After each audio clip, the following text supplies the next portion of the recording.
Assalamualaikum warahmatullahi wabarakatuh.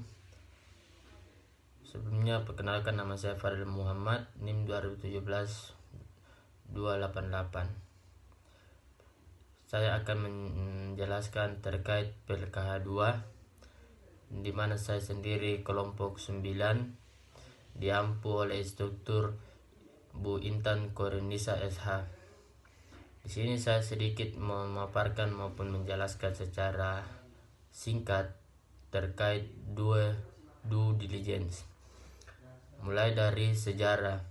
Due diligence berasal dari kata due, adalah sesuatu yang terutang, merupakan kewajiban dan juga bentuk kegiatan pemeriksaan secara seksama dari segi hukum yang dilakukan, yang dimana due diligence ini merupakan proses investigasi atau audit terhadap produk atau investigasi potensial dalam hal bisnis, di mana untuk memastikan kebenaran suatu barang dan kebenaran semua materi yang dilaporkan.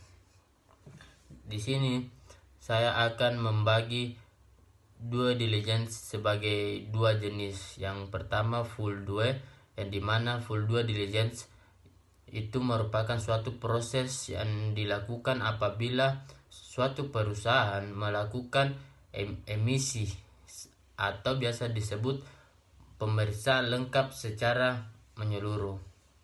Dan yang kedua, saya akan menjelaskan terkait limited due diligence. Jenis ini merupakan suatu proses pemeriksaan hukum secara individual atau personal yang bersangkut paut terkait dengan pemberian lisensi, pinjaman, pengambilan aset. Di sini kita dikenalkan ada dua pokok, yaitu satu subjek due diligence maupun satu objek due diligence. Yang pertama yang saya jelaskan adalah subjek due diligence, di mana di sini dalam subjek due diligence adalah suatu orang atau lebih yang ahli dalam bidang hukum dan terkait dengan pernyataan sebagai suatu profesi, juga ahli hukum yang memiliki peran dan kemampuan untuk meminta keterangan terkait due diligence ini. Ketika ada subjek, otomatis ada objek. Yang di sini kalau berbicara due diligence, objeknya adalah merupakan bentuk yang harus diperiksa untuk menentukan mengetahui transaksi yang dilakukan serta wajib ditaati, namun tidak dapat ditafsirkan sebagai daftar yang lengkap. Maksud daftar yang lengkap di sini ada pembagian. Yang pertama, saham dan permodalan. Yang kedua, direksi dan dewan komisaris. Yang ketiga, izin dan persetujuan. 4, berbicara aset.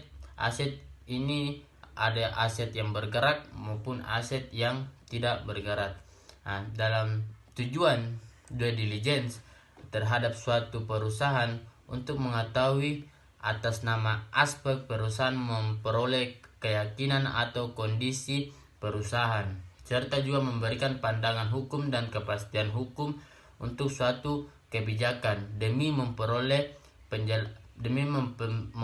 status hukum dalam suatu benda yang diusahanya. Mungkin sekian, kurang lebihnya mohon dimaafkan.